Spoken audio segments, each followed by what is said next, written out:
I got called worthless old man at 9:47 a.m. on a Tuesday. By Friday afternoon, I owned the company. My name is Richard. I'm 55 years old, senior procurement manager at Hartwell Manufacturing. I'd been there for 26 years, working my way up from junior buyer to managing $200 million in annual procurement contracts. I knew every supplier, every cost structure, every inefficiency that could sink a deal. The kid who called me worthless was 28, fresh MBA, and had never worked a day in manufacturing. His father, George Hartwell, had built the company from nothing over 35 years. But George was 68, ready for retirement, and had been systematically selling off portions of his stake to diversify his portfolio before stepping down. Smart move for a retiree. Not so smart for what it left behind. I should have seen it coming when Tyler Hartwell walked into the Monday morning meeting wearing a $3,000 suit and carrying a leather portfolio that cost more than most people's rent. George had announced his transition to advisory role the previous week, effective immediately. Tyler would be taking over day-to-day operations. I've been analyzing our cost structure, Tyler announced, pulling up a PowerPoint that looked like it came straight from business school. We're carrying too much overhead in legacy personnel, people who made sense 20 years ago but don't fit our lean operational model. I'd seen this movie before. Fresh MBA comes in, sees salary numbers without understanding the institutional knowledge behind them, decides to optimize by cutting anyone over 50. The fact that I managed relationships with 17 critical suppliers, understood the seasonal fluctuations of rare earth metals pricing, and had negotiated contracts that saved the company $12 million last year alone? That was just numbers on a spreadsheet to him. Take our procurement department, Tyler continued, clicking to a slide that showed my salary highlighted in red. We're paying senior-level compensation for what's essentially order processing. Any competent admin could handle vendor relationships. I kept my expression neutral. 26 years of negotiating with difficult suppliers had taught me the value of letting the other person reveal their position first. Tyler was about to show me exactly how much he didn't know about this business. The meeting droned on for another hour. Tyler outlined his vision: automated purchasing systems, centralized vendor management, elimination of redundant relationship-based procurement. Every sentence revealed another layer of his fundamental misunderstanding of how manufacturing actually worked. After the meeting, I walked back to my office and pulled up the company's financial filings. Public company, so everything was available if you knew where to look. George had been systematically reducing his stake over the past 18 months, selling blocks of shares to institutional investors and private equity firms. His current ownership was down to 31% from the 67% he'd held 2 years ago. I spent the rest of the day making quiet phone calls. Not to suppliers, that would come later. To friends at other companies who tracked ownership changes. To my broker who specialized in small-cap industrial stocks. To my attorney who handled my personal investments. I needed to understand the full picture before Tyler made his next move. The picture was interesting. George still held the largest single block of shares, but he no longer had majority control. The board included 3 independent directors who'd been appointed by the institutional investors. Tyler had operational control through his father's support, but he didn't have the votes to do whatever he wanted without board approval. More importantly, the stock was trading at a significant discount to book value. The market had been punishing small manufacturing companies for 2 years, assuming they couldn't compete with overseas production. What the market didn't understand was that Hartwell's specialty alloys couldn't be sourced elsewhere. We held exclusive contracts with mines in Montana and Wyoming that produced materials essential for aerospace applications. I went home that night and had a long conversation with my wife Sarah over dinner. We'd been married for 22 years, and she'd learned to recognize when I was working through a complex problem. "The new boss is going to fire you," she said. It wasn't a question. Probably. The question is whether I let him do it on his terms or mine. Sarah knew about our finances. We'd been careful savers, living below our means even as my salary increased. The house was paid off, the kids were through college, and we had $340,000 in various retirement accounts. We also had something most people our age didn't: the ability to take a calculated risk. "What are you thinking?" she asked. "I'm thinking Tyler doesn't understand what he's about to throw away. And I'm thinking the market doesn't understand what this company is actually worth." Tuesday morning, Tyler called me into his office. I brought my laptop and a folder containing printouts of our key supplier contracts. If he was going to fire me, I wanted to make sure he understood exactly what he was losing. Richard, I'll be direct, Tyler said, leaning back in the chair that had been his father's for 3 decades. Your position doesn't align with our strategic direction. We're implementing automated procurement systems that will eliminate the need for relationship-based vendor management. I nodded. I understand. What's your timeline for transition? We're prepared to offer you a generous severance package. 18 months salary, continued health benefits for 12 months, and accelerated vesting of your remaining stock options. That comes to approximately $750,000 total. I did the math quickly. My base salary was $165,000 plus bonus. The stock options were worth about $180,000 at current prices.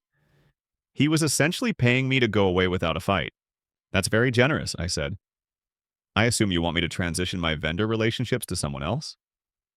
That won't be necessary. We'll be centralizing all procurement through our new automated system. Clean break is better for everyone. I almost laughed. Tyler was essentially telling me he planned to terminate relationships with suppliers I'd spent decades cultivating, replacing them with whatever vendors offered the lowest bid through an online portal. It was going to be a disaster. I'll need to review the agreement with my attorney, I said. How quickly do you need a decision? By end of business Friday. We want to announce the organizational changes next week. Understood. One question. Do you want me to document the specific requirements for our aerospace contracts? Some of the material specifications are quite complex. Tyler waved his hand dismissively. The technical requirements are all in the contracts. We don't need institutional knowledge when we have proper documentation. I kept my expression neutral, but internally I was amazed. Tyler genuinely believed that managing procurement was just about following written specifications. He had no idea that half our critical suppliers required constant relationship management, that material quality varied seasonally, that delivery schedules depended on personal relationships built over decades. Of course, I said, I'll clean out my office and submit my response by Friday. That afternoon, I started making calls. Not to suppliers, that would be premature. To the institutional investors who owned blocks of Hartwell stock. I had their names from the SEC filings, and it wasn't hard to find contact information for their portfolio managers. The first call was to Sandra Chen at Midwest Industrial Partners. They owned 8.7% of Hartwell stock, acquired during George's first major sale 18 months ago. Richard Thompson from Hartwell Manufacturing? Sandra's voice was cautious. How can I help you? I wanted to give you a heads up about some operational changes that might affect your investment. The new management is implementing some significant changes to our supplier relationships. What kind of changes? They're eliminating relationship-based procurement in favor of automated systems. I'm not sure the new management fully understands the complexity of our supply chain. There was a pause. Are you still with the company? Through Friday, I'm being offered a severance package as part of the organizational restructuring. I see. Would you be available to discuss this in more detail? We like to stay informed about operational changes at our portfolio companies. By Thursday, I'd had similar conversations with representatives from 4 different institutional investors. None of them were happy about Tyler's plans. More importantly, none of them had confidence in his ability to execute major operational changes without disrupting the business. Friday morning, I submitted my acceptance of the severance package. I also submitted a detailed memo outlining the risks associated with eliminating relationship-based procurement. I copied the board of directors on the memo, including the 3 independent directors. Friday afternoon, I met with my attorney and my financial advisor. We discussed the mechanics of acquiring a significant stake in a public company, the disclosure requirements, and the timeline for building a controlling position. You're talking about a significant investment, my advisor said. Even with the severance package, you'd be putting most of your liquid assets at risk. I understand the risks, but I also understand the business better than anyone else. The market is pricing this company like it's a generic manufacturer. It's not. We have exclusive supplier relationships that can't be replicated. What about the new management? They're not going to appreciate a hostile takeover. It's not hostile if I'm protecting shareholder value. And based on my conversations with the institutional investors, they're not impressed with the new management's plans either. I spent the weekend making calls. Not to suppliers, that would come later. To the network of contacts I'd built over 26 years in the industry. Former colleagues who'd moved to investment firms, suppliers who'd diversified into private equity, customers who'd started their own companies. The picture that emerged was even better than I'd hoped. Hartwell's stock was trading at $23 per share, giving the company a market capitalization of $47 million. But the replacement value of our supplier relationships, our exclusive contracts, and our specialized equipment was closer to $85 million. The market was pricing us for liquidation, not as a going concern. More importantly, several of the institutional investors were genuinely concerned about Tyler's plans. They'd invested in Hartwell because of its stable supplier relationships and consistent margins. Tyler's automation initiative threatened both. By Sunday evening, I had commitments from 3 institutional investors to sell me their stakes at $24 per share, a small premium to the current price, but still well below intrinsic value. Combined with my severance package and a margin loan secured by my existing portfolio, I could acquire 23% of the company immediately. That wasn't enough for control, but it was enough to demand a board seat. And once I had access to the board, I could make the case for why Tyler's plans were going to destroy shareholder value. Monday morning, I didn't go to the office. Instead, I spent the day executing the stock purchases. By 3 p.m., I owned 23.7% of Hartwell Manufacturing. I was now the second largest shareholder, behind only George Hartwell himself. I called George that evening. He'd been like a mentor to me for over 2 decades, and I owed him the courtesy of explaining what I was doing. "Richard? I heard Tyler let you go. I'm sorry about that. I know you've been valuable to the company." "Thank you, George. I wanted to let you know that I've acquired a significant stake in the company. I filed the appropriate disclosures with the SEC this afternoon." There was a long pause. "You bought stock? How much?" 23.7%. "I'll be requesting a board seat at the next meeting."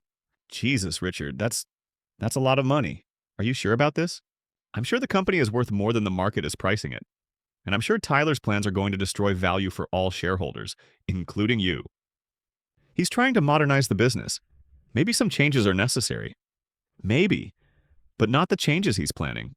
George, you built this company by understanding that relationships matter in this business. Tyler thinks he can replace 26 years of supplier relationships with a software system. It's not going to work." Another pause. "What do you want from me?" "I want you to support my board nomination. I want a chance to present an alternative to Tyler's automation plans. If the board votes with him after hearing both sides, I'll accept that. But they deserve to hear from someone who actually understands the operational risks." "I'll think about it," George said. "But Richard, Tyler's my son. I can't just undermine him." "I'm not asking you to undermine him.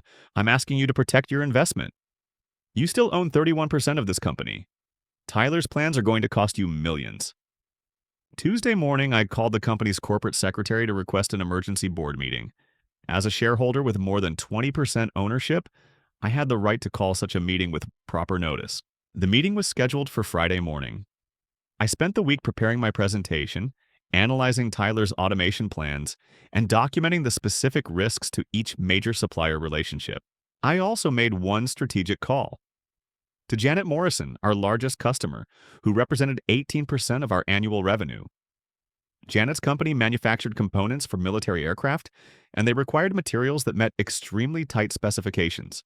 "Richard, I heard you were leaving Hartwell. That's terrible news. You're the only person there who really understands our requirements." "That's actually why I'm calling, Janet. I'm not leaving the industry. I've acquired a significant stake in Hartwell, and I'm concerned about some changes the new management is planning." "What kind of changes?" "They want to eliminate relationship-based procurement in favor of automated systems. They think they can source your materials through online bidding platforms." "That's insane. The materials we need aren't commodities. Quality varies by batch, delivery schedules depend on weather conditions at the mines, and the specifications require constant communication between our engineers and the suppliers." "I know. That's why I'm fighting this. But I wanted to give you a heads up. If these changes go through, you might want to consider alternative suppliers." "Richard, we've been working with Hartwell for 12 years because of you. If you're not managing our account, we'll have to reconsider our sourcing strategy."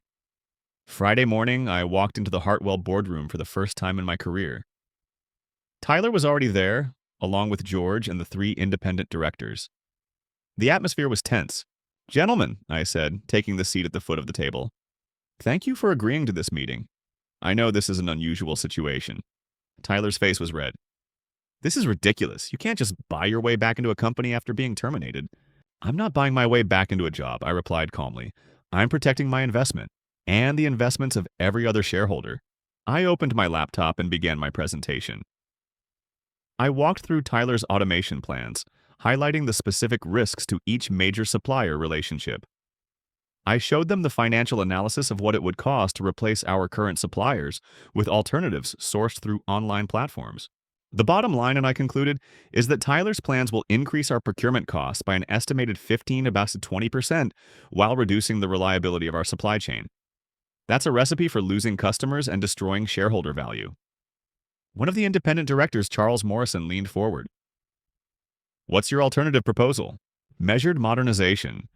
We implement technology to improve efficiency, but we maintain the supplier relationships that are the foundation of our competitive advantage. We optimize the procurement process without destroying the institutional knowledge that makes it work. Tyler stood up. This is coming from someone who was just fired for being obsolete. You're trying to protect your own job, not the company. I don't want my job back, I said. I want to protect the value of my investment. And based on my conversations with our largest customer, Janet Morrison, she's already considering alternative suppliers if these changes go through. The room went quiet. George looked stricken. Janet Morrison, she's 18% of our revenue. She was very clear. She works with Hartwell because of the relationships we've built over 12 years. If we eliminate relationship-based procurement, she'll have to find suppliers who can provide the same level of service. Tyler's face went white.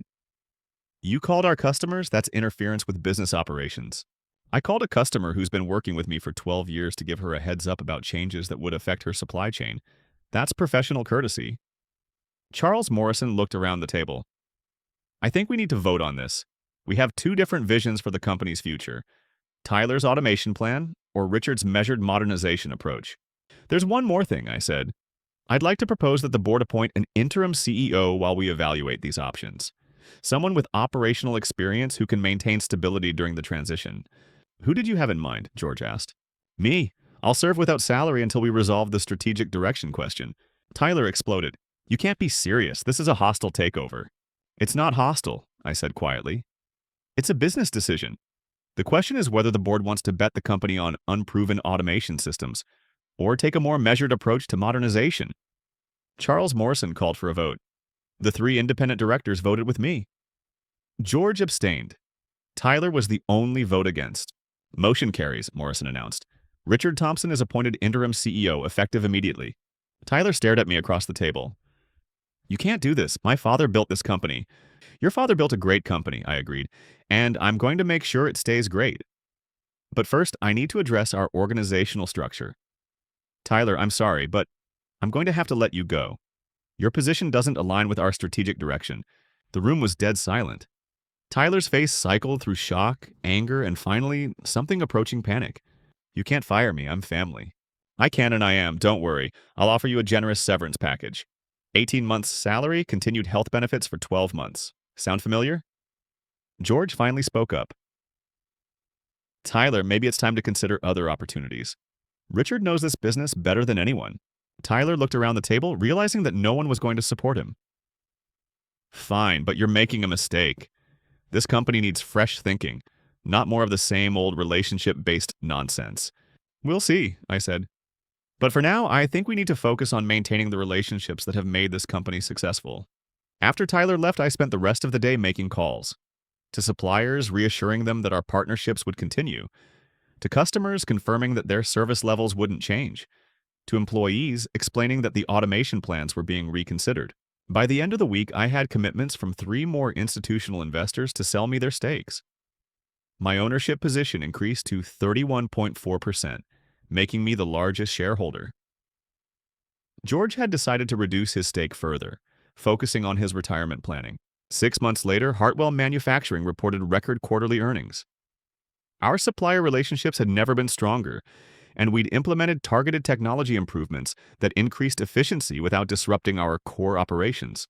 Janet Morrison's company signed a 5-year extension on their contract, representing $47 million in guaranteed revenue.